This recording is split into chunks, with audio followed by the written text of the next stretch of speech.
নমস্কার, আমি Rohit. So Thailand গেছিলাম, তো ওখানে গিয়ে ভাবলাম একটু বাঘ মামার সাথে একটু দেখা করে আসি।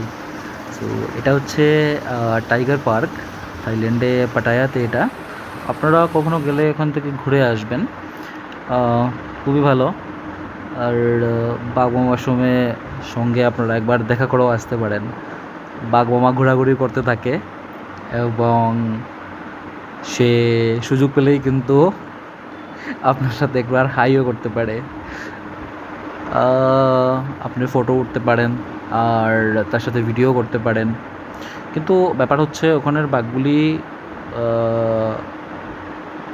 ওরা কোনো কিছু একটা মেডিসিন দিয়ে হয়তো ওদেরকে ইয়ে করে রাখে, তাই আপনারা সামনে গেলে ওরা কিছু তখন করতে পারে না। আই থিঙ্ক ওরা অবশ হয়ে থাকে।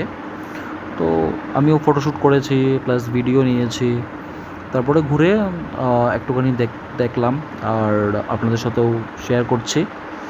সো দেখুন আর এনজয় করুন। টাটা।